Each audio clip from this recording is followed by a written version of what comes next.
कहलगांव विधानसभा seat के लिए प्रवीण सिंह कुशवाहा के नाम की लगी मोहर। बिहार टीवी न्यूज एजेंसी, संपादक समीउल्लाह। भागलपुर से एक बड़ी खबर सामने आ रही है। कांग्रेस पार्टी ने कहलगांव विधानसभा सीट के लिए अपनी मोहर लगा दी है और प्रत्याशी की घोषणा भी कर दिया गया। कहलगांव विधानसभा सीट के लिए कांग्रेस पार्टी के वरिष्ठ नेता प्रवीण सिंह कुशवाहा के नाम की फाइनल मोहर लगा दी गई है। आपको बता दें कि पिछले कई महीनों से प्रवीण सिंह कुशवाहा कहलगांव विधानसभा क्षेत्र में मेहनत कर रहे थे। आखिरकार उनको कामयाबी हाथ लगी गई।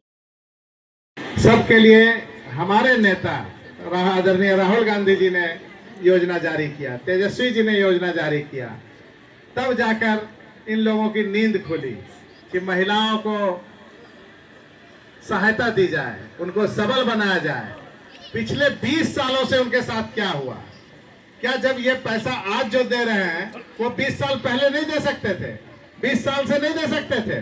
अगर पैसा 20 साल से देते तो हमारी महिलाएं, माताएं, बहनें सबल हो जाती, उनको जिल्लत न झेलना पड़ता, उनको परेशानी न उठाने पड़ती, अपने परिवार को चलाने में वो खुद को सक्षम पाती। लेकिन ये 20 साल बाद उनको ख्याल तब आया जब हमारे नेताओं ने घोषणा की कि माताओं बहनों के खाते में 2,500 रुपया, 2,500 रुपया महीना देंगे। 2,500 रुपया हर महीना देंगे।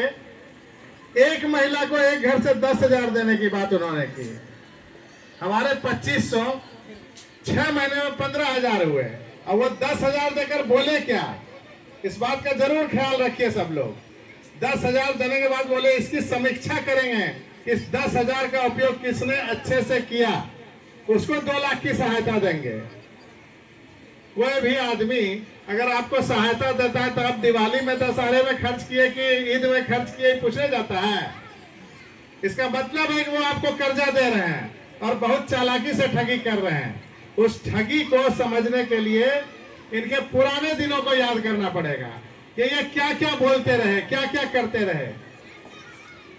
ये हमारे नेता ये करने वाले कौन हैं? नीतीश जी। नीतीश जी धराड़ा गांव में आए थे, नौगछिया के पास, बोले थे एक पेड़ बेटी के नाम। हमारे प्रधानमंत्री जी बोले एक पेड़ माँ के नाम। आप बताइए, माँ बहनों के नाम का पेड़ 10 लाख पेड़ में अदानी के नाम कर दिए। ये क्या किए? ये ठगी ही न है? ये माताओं बहनों के साथ तो ठगी ही है। उसी तरह से बुजुर्गों के वृद्धा पेंशन में जब हम लोग बोले कि 1,500 रुपया देंगे, हमारे नेता बोले 1,500 रुपया देंगे गठबंधन की सरकार बनी तो उन्होंने कहा हम 400 से 1,100 कर देते हैं। वो सत्ता में बैठे हैं, तिजोरी की चाबी उनके पास है, जाते जाते वो उसको पूरी तरह से खाली कर देना चाहते हैं। हर एक व्यक्ति के ऊपर कर्जा लाद देना चाहते हैं। आने वाली सरकार के लिए सारी मुश्किलें खड़ी कर देना चाहते हैं। वो सड़क का शिलान्यास कर देते हैं, घोषणा करते हैं, सड़क का शिलान्यास कर देते हैं। यही रास्ता है जो गोरखा चौक से कोतवाली तक आता है। इसका घोषणा किए, उसका डीपीआर नहीं बना, उसका ठेकेदारी नहीं, टेंडर नहीं हुआ और शिलान्यास कर दिए। क्या मतलब है इस शिलान्यास का? बताइए। ठगी ही न है पूरी तरह से। कोई भी गृह प्रवेश करते हैं तो घर बनाते हैं, तब गृह प्रवेश करते हैं। कोई भी भूमि पूजन करते हैं पहले ईटा लगाते हैं, तब भूमि पूजन होता है। पहले जमीन देखते हैं, उसका नापी जोखी करते हैं, नक्शा बनाते हैं, तब न करते हैं। ये बिना कुछ किए सीधा शिलान्यास कर दे रहे हैं। स्पष्ट है कि ये आंख में धूल झोंकने का काम कर रही है सरकार। आपको लोग लुभावने नारों के साथ फिर से एक बार छलना चाहती है और अदानी जैसे लोगों को 1 रुपए में 10-20 एकड़ जमीन देना चाहती है। 1 रुपए में आपको यहाँ पर क्या मिलेगा? अगर चौराहे पे ही जाइए तो कुछ मिलेगा? 1 रुपए में कुछ नहीं मिलेगा। लेकिन अदानी को 10-20 एकड़ जमीन मिल गया इसी बिहार, इसी भागलपुर में, और हम लोग देखते रह गए। आज ये सरकार आपकी होनी चाहिए थी। आज ये सरकार आम आदमी की होनी चाहिए थी।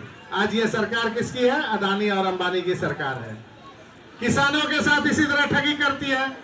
दाल हमारे देश में सबसे ज्यादा, दुनिया में सबसे ज्यादा दाल हमारे देश में उपजता है। किसान उपजाते हैं, हर तरह का दाल उपजता है सबसे ज्यादा। ये सरकार क्या करती है? एन वक्त पर अफ्रीका से दाल मंगा लेती है, आयात कर लेती है विदेश से दाल। ये जो बड़े बड़े उद्योगपति हैं ये दाल आयात कर लेते हैं ताकि यहाँ के किसानों को औने पौने दाम पर बेचने पर मजबूर होना पड़े।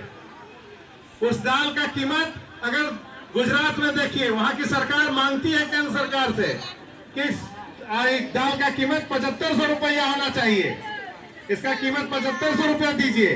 लेकिन हमारी बिहार की सरकार जो है वो मांग ही नहीं करती है। ये हर एक साल 3 साल का पूरा आंकड़ा है हर एक दाल का, ये मांग भी नहीं करती है हमारे किसान को क्या दीजिए। आप सोचिए ऐसे सरकार को रखने का क्या फायदा, ऐसे सरकार को रखने का कोई फायदा है? अच्छा, दीपिका पांडे सिंह जी मैडम आई हैं हमारे बीच, ये हमारी ऑब्जर्वर हैं AICC की यहाँ की। तो हमको पहले अपना परिचय देना चाहिए था कि हम पिछले 40 साल से आपके कांग्रेस पार्टी में जो आप लोग को सब कहते आए हैं वो मैडम को भी बताना चाहिए कि पिछले 40 साल से हम कांग्रेस में काम करते रहे हैं, और कांग्रेस में काम करने 40 साल से कुशवाहा नेता के रूप में हमारी विश्वसनीयता को दर्शाता है। वह विश्वसनीयता है जो हमारी पूंजी है। यही हम कहते हैं ना कि वही विश्वसनीयता की पूंजी लेकर हम आपके पास आए हैं, और आपका समर्थन चाहते हैं कांग्रेस पार्टी के लिए, आपका समर्थन चाहते हैं गठबंधन सरकार के लिए। और हमको विश्वास है कि आप अगर समर्थन देंगे तो गठबंधन की सरकार बनेगी। यहाँ पर हमारे साथ कई उम्मीदवार हो सकते हैं, हम उनका भी आह्वान करते हैं कि वो भी आगे आइए और सब लोगों को इसी तरह से गांव-गांव में जगाइए। ये अलग जगाने की चीज है, और एक बार अगर ये अलग जगाए। दूसरा बात, हम अपने बारे में क्या कहते हैं आप लोग को याद है? दूसरा कहते हैं कि ये राजनीति मेरे लिए जीविकोपार्जन का साधन नहीं है, कि राजनीति को हम कभी धंधा नहीं बनाएंगे, हम ठेकेदार नहीं हैं, कभी हम ठेकेदारी नहीं करेंगे, और न ही इससे हम अपना जीवन यापन चलाने का प्रयास करेंगे। इस सब बात को बता के आपका समर्थन, आपका प्यार, आपका मोहब्बत, आपका आशीर्वाद चाहते हैं, आपकी दुआ चाहते हैं, और इस यकीन के साथ कि हम आपके काम आएंगे, आपके बीच रहेंगे। क्योंकि 5 साल पहले हम चुनाव लड़े पटना साहिब में, वहां भी 80,000 वोट लाए, लेकिन वहां जीत नहीं सके। फिर भी हम वहां ऑफिस खोल के आज 5 साल से वहां ऑफिस चलाते रहे, लोगों की सेवा करते रहे। जो हमको वोट दिए उनको ये अफसोस किसी समय नहीं हुआ कि किस आदमी को दिए तो ये यहाँ से चला गया।